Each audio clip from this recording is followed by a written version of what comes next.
Let's start with the invocation. I know, if you don't mind. Om Sahana Bhavatu Sahano Bhunaktu Sahaviryam Karavavahai Tejasvinavadhitamastu ma Vidvishavahai. Om Shanti Shanti Shanti. Harihi Om Shri Gurubhyo Namaha. Harihi Om. Thank you. So let's do some chanting, if you don't mind. If you could chant from 36 to 40, we'll pick up the thread from there.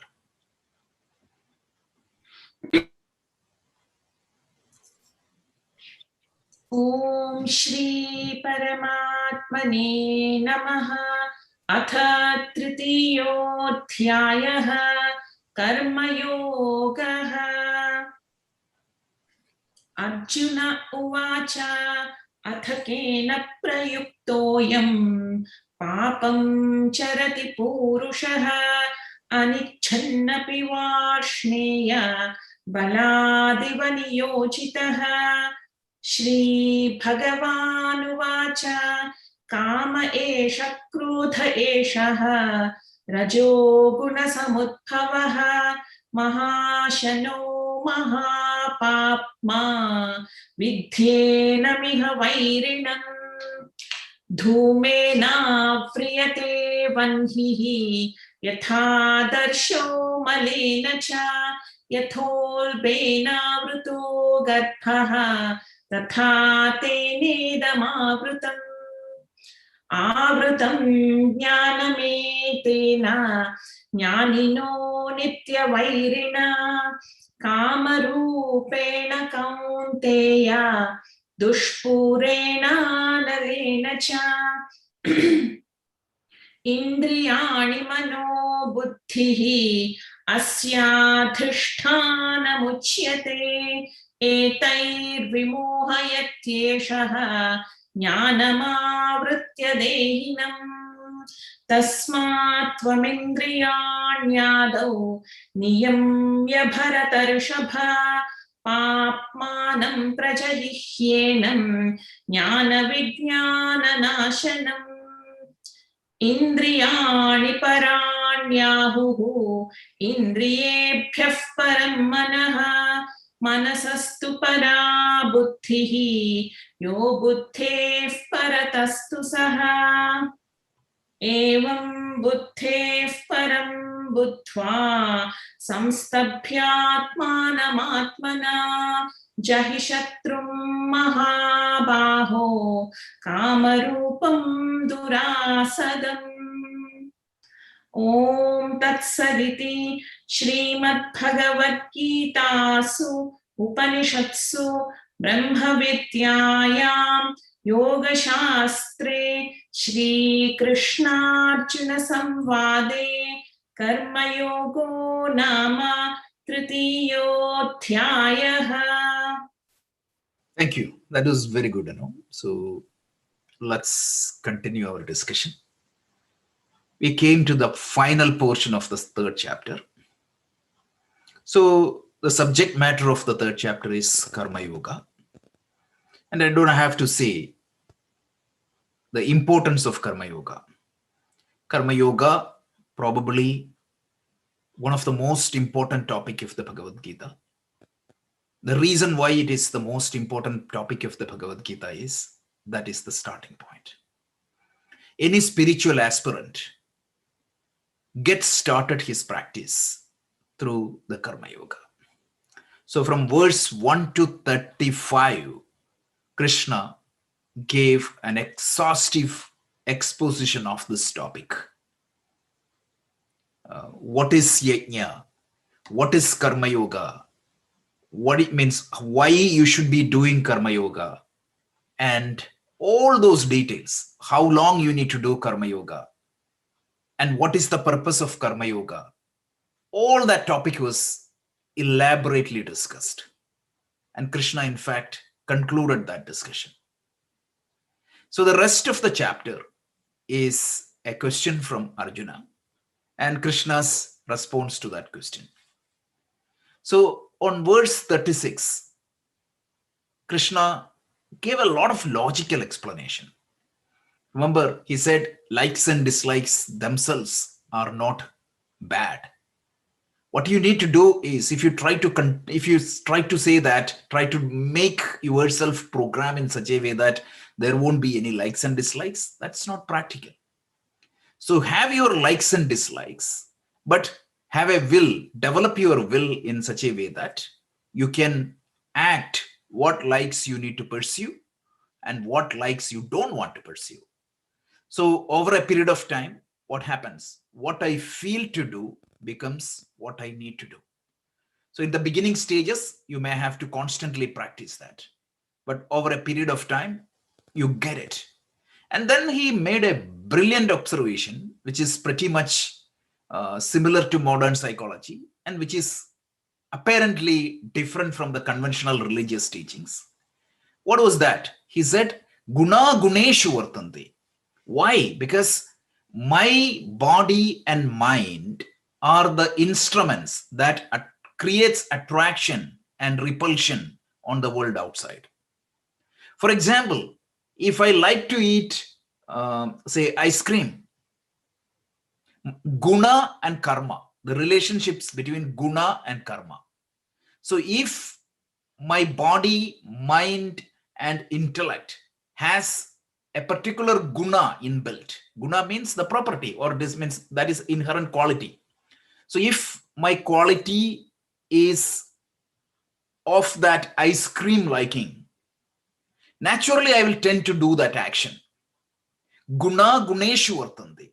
So when, depending upon the nature of your body, mind, you will be prompted to act in a certain way. But if you see that prompting of that action is against dharma, for example, if I'm a diabetic person, even though I like ice cream, I may try to control it. So that's what the will comes into the picture. You need to do practice. And when you do the karma yoga, you get into more that. So this triggered a question in Arjuna. And that is what the question was on verse 36. He said, Atha kena prayuktoyam papam charati purushaha anischannapi varshneya belal iva niyojitaha. He said, like, even though I don't want to do wrong things, for example, I want to eat healthy, but somebody in me or something in me forces me to act against to my own wishes. I don't have to explain that to you. All of you know that. All of you want to eat healthy, but practically we cannot follow that. So this is something that is an important topic. See, Anischannapi Varshneya, O Krishna, Anischannapi, even though Icha means desire, Anischannapi, it is against my wish. I want to eat healthy. I want to do exercise. I don't want to procrastinate. I don't want to shout at my family. All these things are what I want. But what I execute is totally different. Belaliva niyojitaha. So some inner force in me forcefully drag me to these actions. What exactly it is? So if you look at the other religious tradition, what is the answer? Have you ever researched that? Our raga dveshas. No, I was talking about the other tradition. God.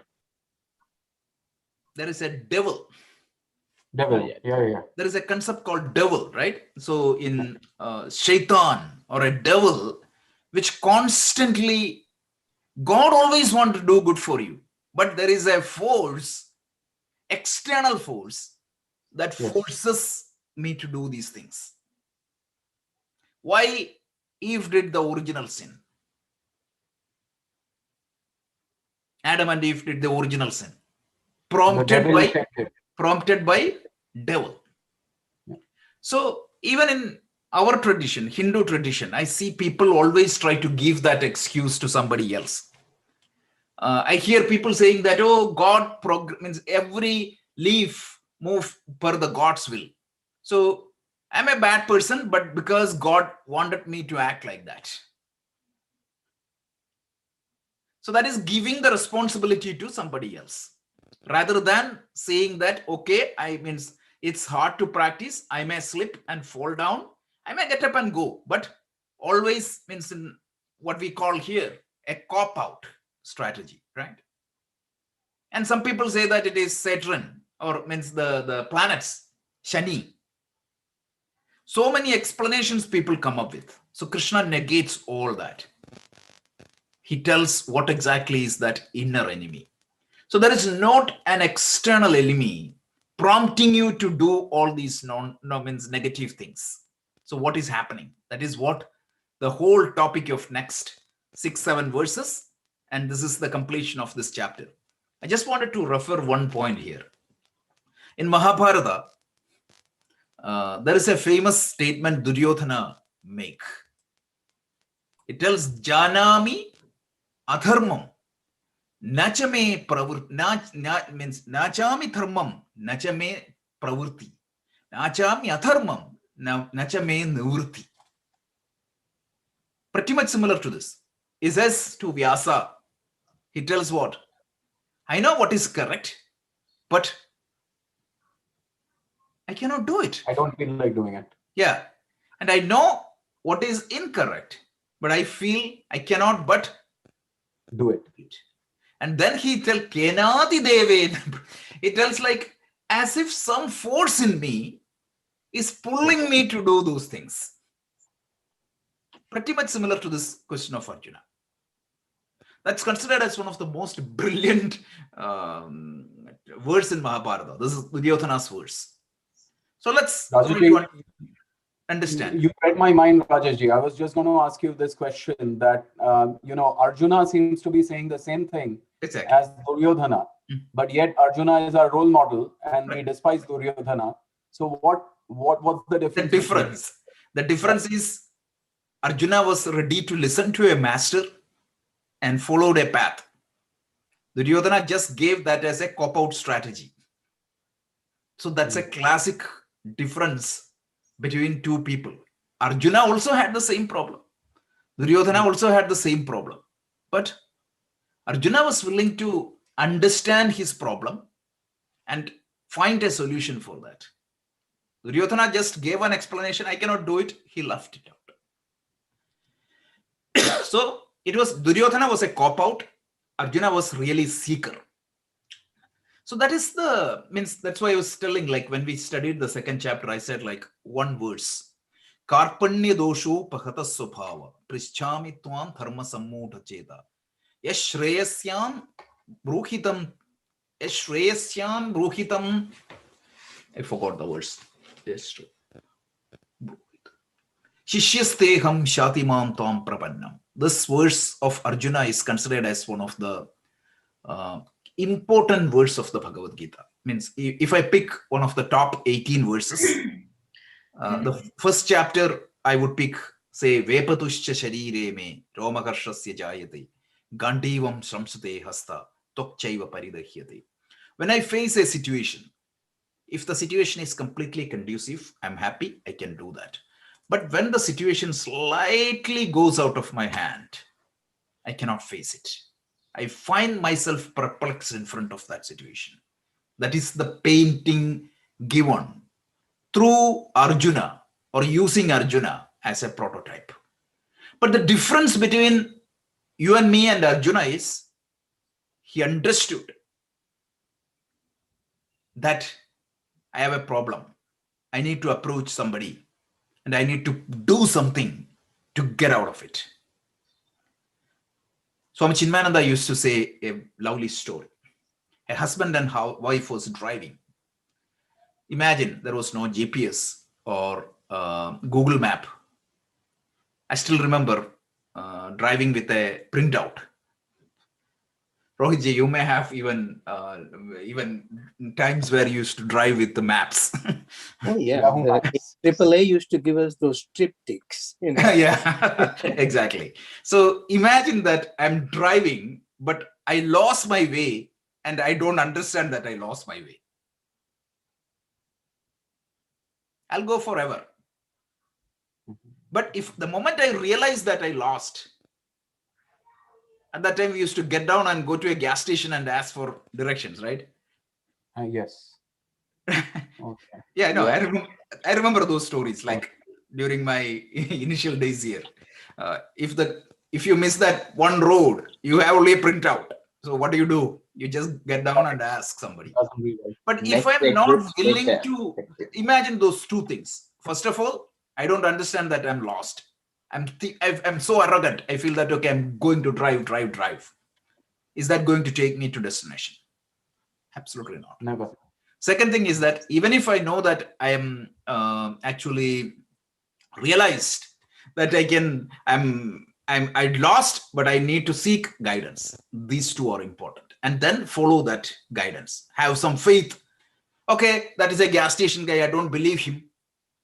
What is going to happen? Still, I'll be in problem. So that was the difference of Arjuna.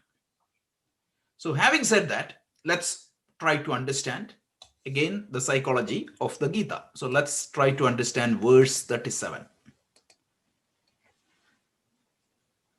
So Anu, could you chant? Yeah.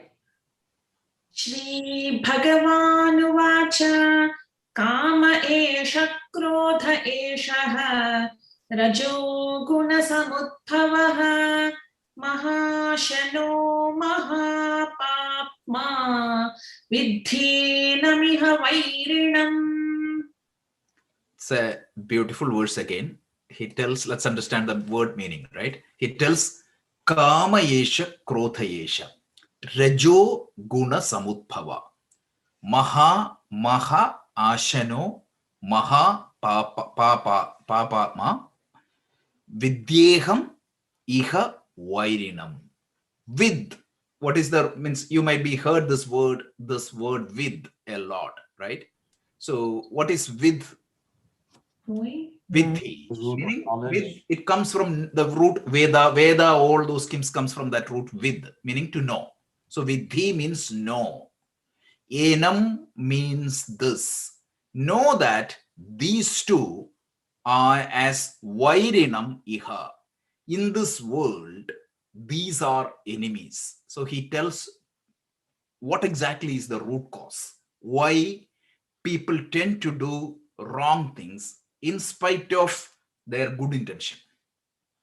So he tells, Vithi enam vairinam iha. Know that this is the enemy. So what is that enemy? He tells, Yesha, meaning this. Kama esha krodha yesha. So esha means this. Know that this kama means binding desire. Krodha means the anger. Know that this binding desire and anger, which is born out of rajoguna samudbhava. Ashana means anger. Mahashana means like a person who is never satisfied in spite of eating every food available in the custody, like a glutton. And then he is the greatest wrongdoer. So this two aspects, binding desire and anger, they are the root cause. This needs a little bit analysis. So those who are, and you want to understand to the next level of the Bhagavad Gita, you can see in Sanskrit, you have first means like there is a ekavachana. There are, in normal language, there is ekavachana and bahuvachana, singular and plural. That is how you see, right? One or more than one. In Sanskrit, you have ekavachana, dvivachana, and bahuvachana. So if there are only two, you don't use a plural, you use that dvivachana. So ekavachana means it indicates that there is only one person. Dvivachana indicates that there are two persons. and Bahuvachana means there are plural. But in this verse, the verb used is singular or ekavachana. So even though he called out the binding desire and actually what? The anger, he uses a singular verb. Why? Did Vyasa made a mistake in his grammar? They are one and the same. Absolutely. Yeah, they are one and the same. So Shankaracharya means I don't want to bore you with Sanskrit language, but look at the observations of Vyasa and Shankara. That's why I just wanted to point out. So what is these two things? He tells right? Let's take that simple, most innocent example. You are on a diet. You just realize that your BMI is out of means overweight or obese. So you made a resolution that I'm going to diet. I'm going to reduce, say, 10 pounds in the next 1 month. So I put together a plan. I'm committed to that. I made a resolution. I made my note, everything. So I know that it is my dharma. And also I know, so I want to execute it. Now, what is the problem? Binding means, so the knowledge is there, right? So this is the problem Duryodhana has. This is the problem Arjuna has. They know what needs to be done, but they cannot execute it. So what is preventing, what is blocking their knowledge in that execution phase? What is making that knowledge a blind spot when you execute it? Binding desires. Yes, he tells. The problem is that blind spot, in spite of, means while you execute, you don't realize that vision or that knowledge seems to be guiding you. That is the problem. So what exactly blocks this knowledge? He tells binding desire. This extreme desire that is going to pull you. Now, he gives the anger also. So Shankaracharya gives a definition for the anger. He tells an obstruction to your desire is what is being translated as anger. Is that true? I still remember, right? In olden days, we wanted to watch cricket matches. So you make all the arrangements. I'm just telling the practical example what happened to us. So you make all the arrangements. You make sure that you're not going to college. You make sure that you don't have anything. You take care. You invite all your friends, waiting for this match, waiting. Exactly the match as power goes. Have you had that experience? So now what is going to happen? Frustration. Anger, right? Yeah. So what is that anger? Why that anger came to me? I had a desire, strong desire for watching this match. And it is a binding desire, because if it was not binding desire, I would have taken it easily. If the power is gone there, I would have accepted the situation. I would have done something. When any obstruction or potential threat to my binding desire will be naturally translated into another emotion, and that emotion is labeled as anger. Now, your intensity of your anger, this is exactly, I'm translating Shankaracharya's words. The intensity of your anger towards a person or towards an object or towards something is directly proportional to what? The degree of desire I have. Or Swami Chinmayananda used to say, suppose you love means you go to a college, you saw a girl or a boy and you started liking him or loving him. or her. Certainly you say that another person is with her. What would be your feeling towards that person? Anger. Why? Has he done anything towards you directly? Because he is a block between you and your binding desire. So the anger is nothing but a derivative of this binding desire. So that is why Shankaracharya calls it as, Vyasa uses a singular word here. So now, what is going to happen? See, I have a body, I have a mind. And this body, mind, one is physical matter and the other one is subtle matter. It has its own gunas. And that gunas will trigger some attraction and repulsion. Some of that attraction and repulsion would be born out of what? Rajo guna samudbhava. Rajo means what? Aggressive, anxious. Like it is not a swatik desire, it is Raja guna. Raja guna means we are going to see this in detail in chapter 14. Hyperactivity. I am extremely obsessed with that. That is type of desire is Rajas. So this Raj means born out of Rajoguna, which is the binding desire. That type of guna, and what is the characteristics of this guna? He uses two words. Mahashana. Mahashana means what? Ashana means what? Hunger.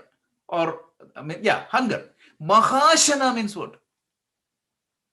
A hunger that never appears. In our scriptures, fire is called like that. Mahashana. Why? The more fuel you put into the fire, what is going to happen? More it burns. The fire will be more aggressive. So these binding desires are like that.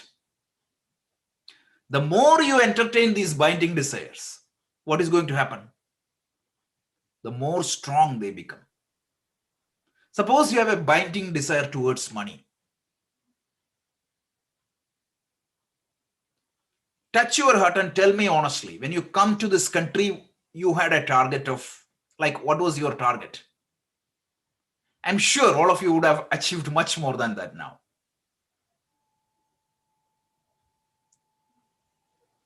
Let's remember that Kailashji's beautiful example. When I was asking this question in the Vedanta class, Kailashji gave a good example. He said, I was asking like the same question when we were doing the introduction to Vedanta. Kailashji said like his best case goal was a job at Wipro, I still remember, means 1,000 rupees salary and a moped. Yeah. So it is like Mahashana.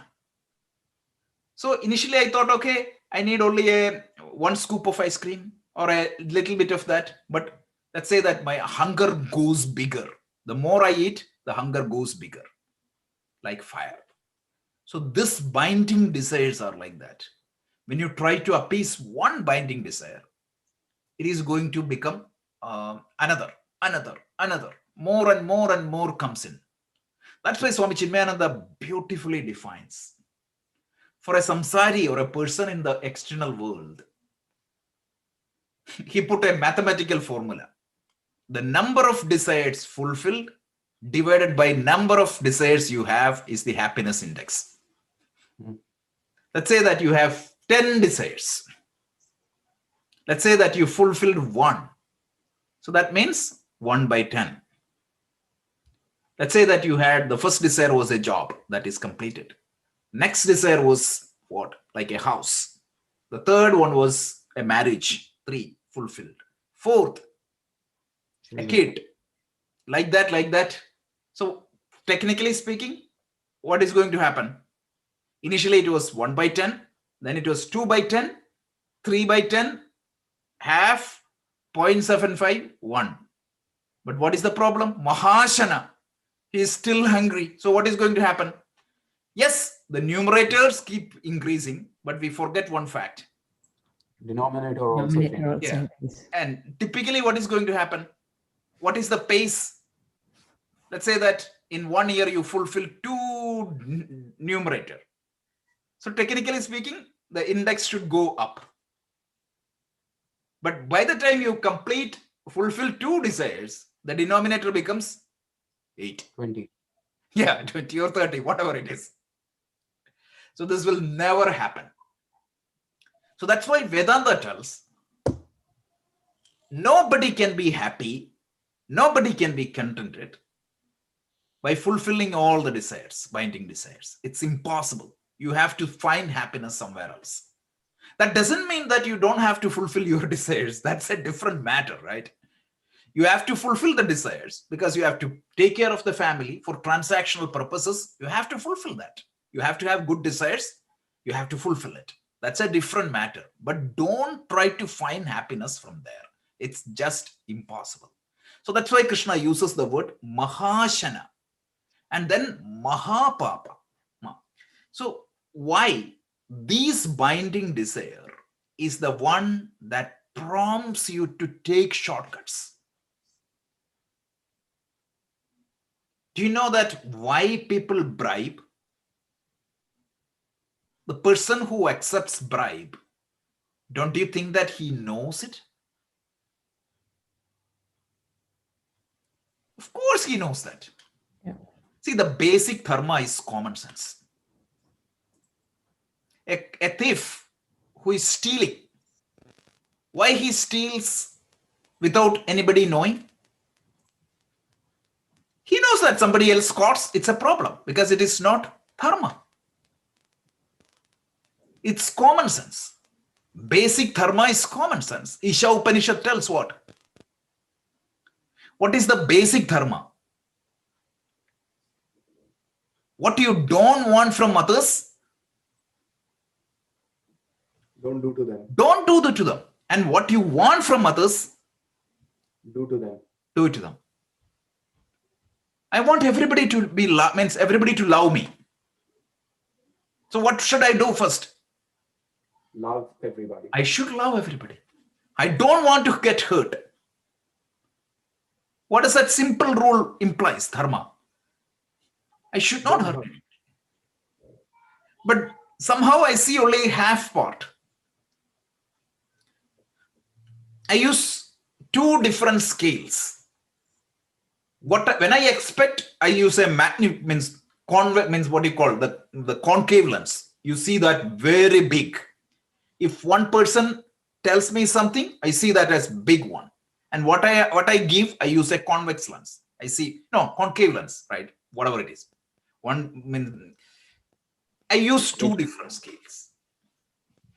So Krishna tells this binding desire, why I take shortcut, why the person bribes, why person do all those wrong things, because of this binding desires. So this binding desire is the fundamental problem because it blocks your knowledge, it makes you, it will never satisfy, and it will make you do wrong things. And he tells this is a greater enemy of the humanity. I'll tell you, this verse has been taken by so many universities and studied as a psychological paper. We are talking about 5,000 years back, talking about human mind, about this. Amazing. So once again, let's listen to that verse one more time and then proceed further. Anu, could you chant this one more time? Yes. Shri Bhagavanuvacha Kama Esha Krodha Esha Rajo Guna Samudbhavaha Mahashano Mahapapma Vidhyena Miha Vairinam. Sri Bhagavan Uvacha means Sri Bhagavan said.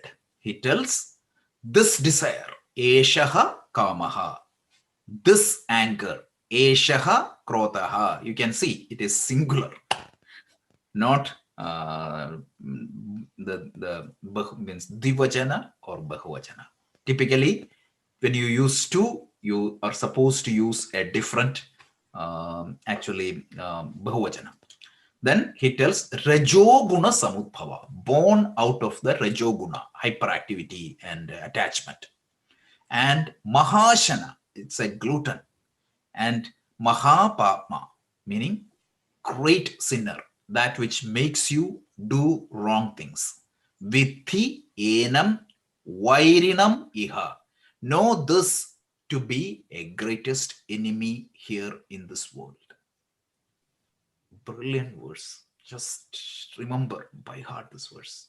Such a beautiful verse. So let's continue. Next one is also amazing verse, a wonderful simile. So let's listen to this. Dhumena priyate vanhihi yatha darsho malena cha yathol vruto garbhaha tatha tene damavritam. Again, a brilliant verse. Understand the significance of this verse. We'll come back to this verse, but let's understand the verse. He tells Tatha. Look at the last statement. Tatha. Tatha means so too. Idam means knowledge here. This, but here that what is referred is knowledge, because your knowledge is hidden or there is a blind spot. Avrutam, this knowledge is covered by tena. Tena means binding desire. So he gives an example and tells that your knowledge is covered by the binding desire. 3 examples is given. So he tells yatha. Yatha means yatha tadha. That is how we use this. Yatha, just as. Vahnihi. Vahni means what? Fire. Avrute. Avrute means covered by thuma. Thumena. So the first example is given by when, like you might have seen, right? When you do the homers or when you have, means when the flame goes a little bit down, what happens? You don't know that there is a fire. In fact, there is a fire, but that fire is covered by what? Smoke. So even though there is a fire, you don't see that fire. Just like that, even though you have that knowledge is not visible to you. Why? Because of this fire of this, the smoke of this binding desires. That is example number 1. Example number 2 is he tells, second example is again brilliant. He tells tatha, just like adarshaha. Adarshaha means a mirror. Is covered, avrute malenacha, dust. When dust covers a mirror, what happens? When you look at the mirror, if the mirror functions properly, you can see your image. But when the dust is covered, what happens? You don't see yourself. So even though the mirror is there, you cannot see your reflection. And the third one is a brilliant example. He tells what? Apnena. So there is your womb, like a pregnant, a child in your womb is covered by what? The womb. So even though there is a baby in the stomach, that baby is covered by the womb. So these are the 3 examples. Again, these are not randomly picked up example. So this binding desires can be of 3 types. One is swatic desires. Second one is rajasic desires.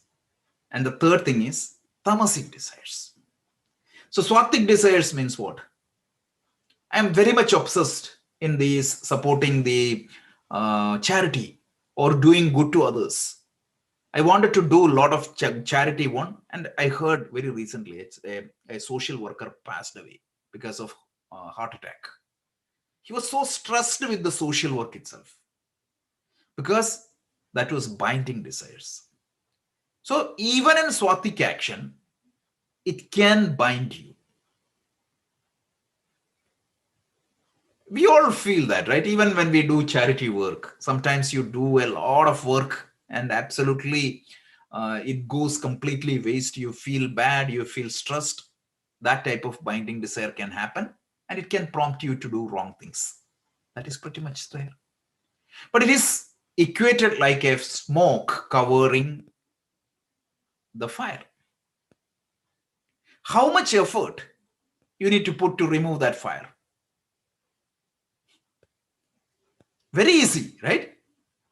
If you put a little bit more fuel, or sometimes you don't have to do anything, like a passing wind may completely take that fire off.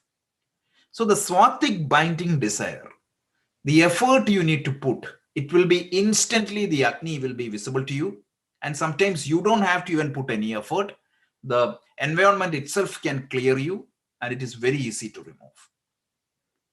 Now take the second example. That shows the Rajasic desire. Rajasic binding desire, Swatic binding desire is what? Remember, we talked about the Sattva, Rajasic, Tamasic action. So Swatic action means you might be a beneficiary, but other people are also beneficiary. And a desire to do Swatic action is Swatic desire. Rajasic desire means I am the only beneficiary, but I'm not hurting anybody. So that type of binding desire. Binding desire. Remember, Karma Yoga means you cannot have that binding desire. But if you have that binding desire, it is equated to a mirror covered by dust. So you may need to put a little bit more effort. A passing wind, breeze means wind cannot take that dirt away completely. You may have to take a cloth, you may have to take some cleaning agents, and you may have to clean it. But if you put that effort, again that mirror will be visible to you. Now tamasic desires. Tamasic desires means what? A desire for which you are the only beneficiary, but you are hurting other people. If you have your mind, gunas are like that. It's like a baby in the womb. Whatever you do, right, it takes some time. And also, you will suffer some pain. The baby won't come out easily. The mother will have to go through some pain. So that's why that example is used. So if my binding desires are tamasic, it is going to take a little bit more effort, and sometimes you may have to wait some time, and you may have to go through some pain also. So that is tamasic. So depending upon the type of binding desire, the time to recover may vary. So that is what is indicated in this verse. So once again, the fundamental problem is my own knowledge is obstructed by this binding desire. And it can be as easy as a simple breeze removing the smoke, or it can take a little bit of effort cleaning a mirror, or I may have to put effort and wait for some time. And when you come to the Yoga Shastra, the Patanjali scheme, such people, the people who are in the third category, they are not even given any sukshma sadhanas at all. They were given only the physical sadhanas. Only after controlling a little bit, they will be given sukshma sadhanas. So this is another brilliant example of the Bhagavad Gita. So it's again, this is where you need the commentary, right? So Shankaracharya brilliantly called out these three different categories, and he explains why three type of effort is required. Any questions?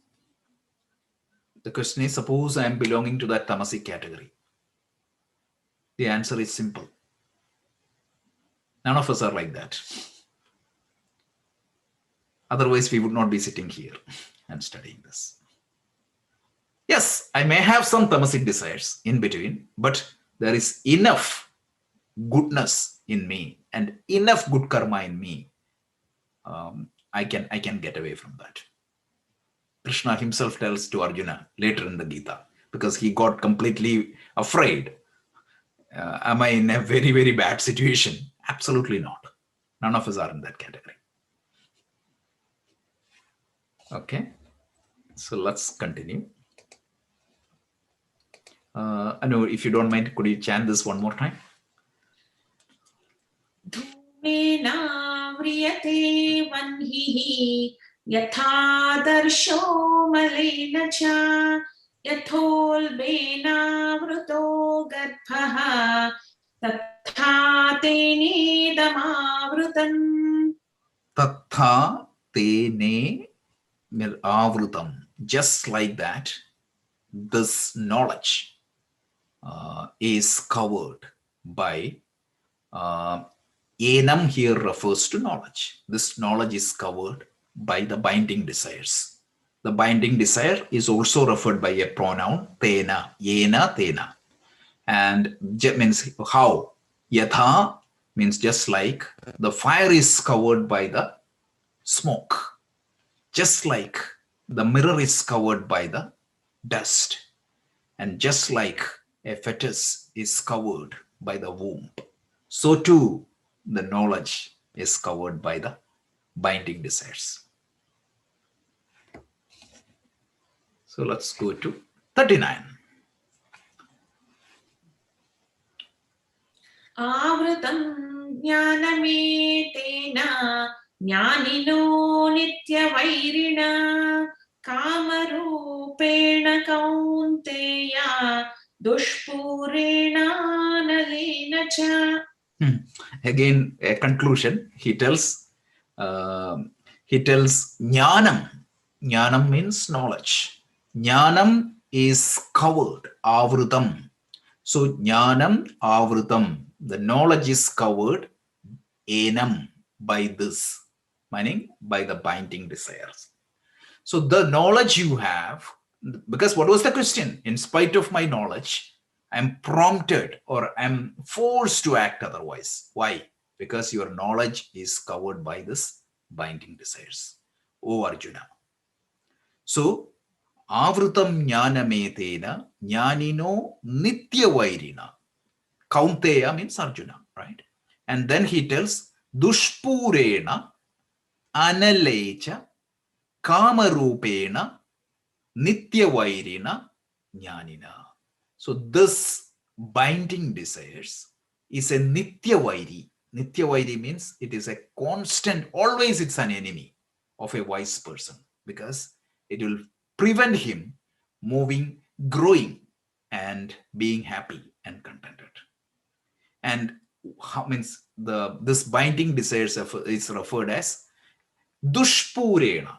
Purena means you can make it complete. Dushperena, it is impossible to satisfy, because let's say that if you get money, if you say that $1 million is going to satisfy you, when you get that $1 million, that million becomes 10 million, and even if you get 10 million, it will become a billion.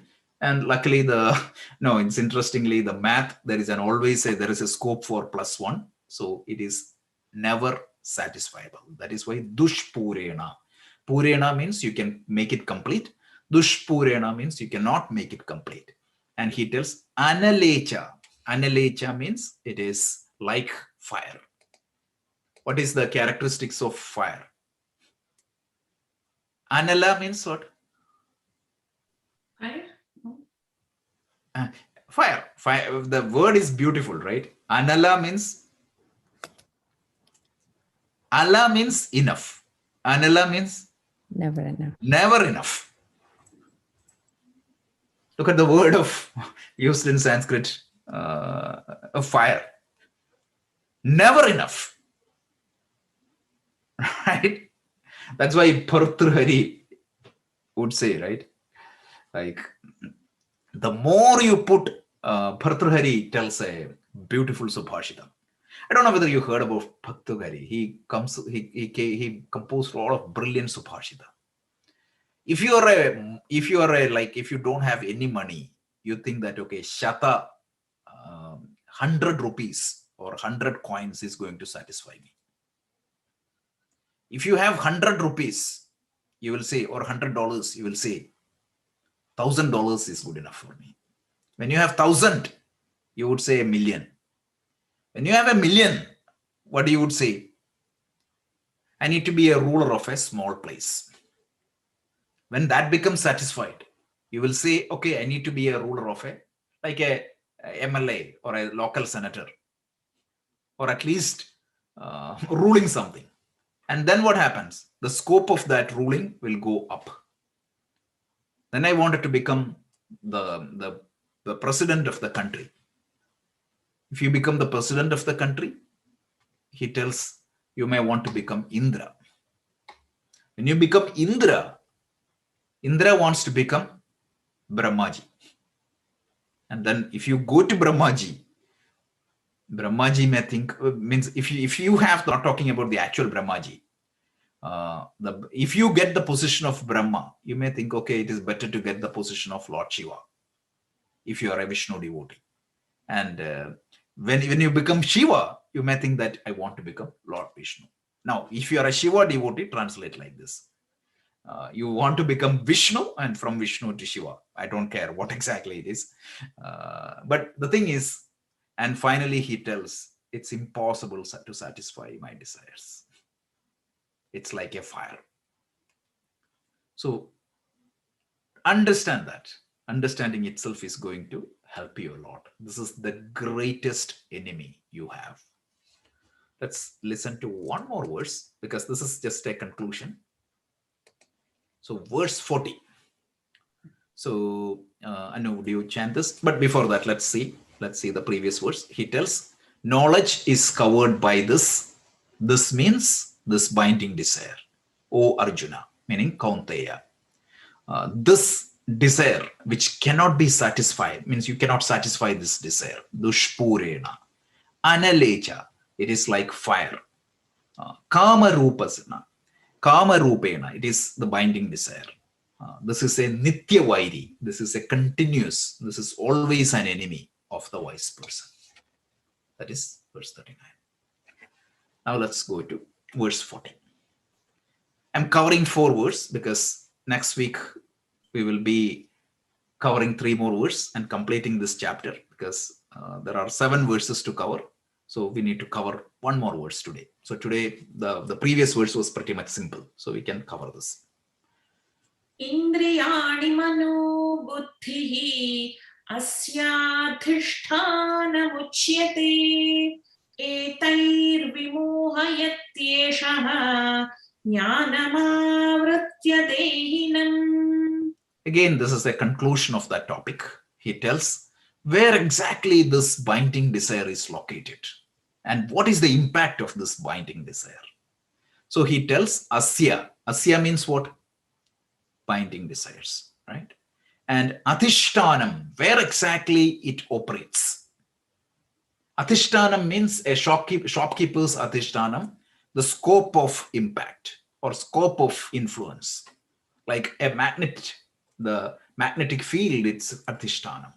So like that, where exactly it operates, it is said, uchyate, it is said that indriyani, your sense organs are impacted. Then manaha and buddhi.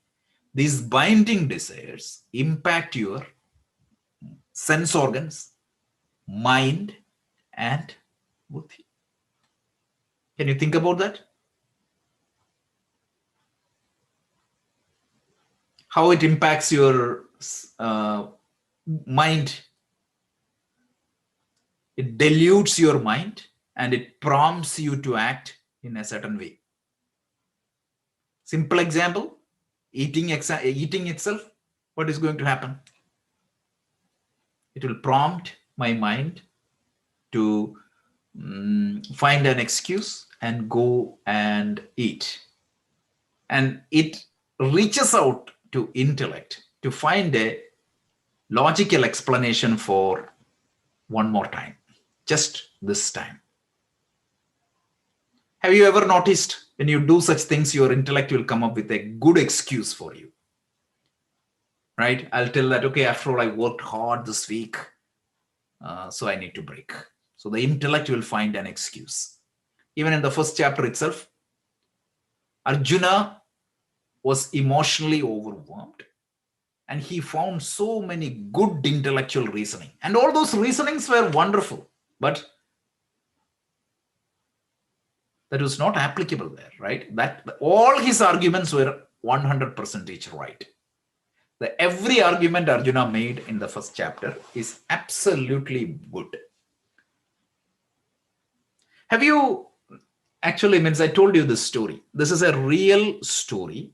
I know a person who was working against these alcoholism, and he took one mission one day to pursue one of his friend and pull him out of his alcoholic addiction. And they started interacting. He said, okay, I'll come with you and interact with you. That means he started dedicating more time with him. And you know what finally happened? Instead of pulling him away from the alcoholism, this guy got into alcoholism. Because the other guy was able to convince him that there is a heaven lying there. So this is a real life story. I had seen that. And your indriyas, your mind, your eyes and ears, you use your sense organs to engage in that sense objects. So the scope of impact for your binding desires is your sense organs, mind, and intellect. With these, this eshaha, this binding desires, by impacting, deluding your mind, finding convincing reasons by the intellect, and prompting the sense organs to act. With these, that is what it is.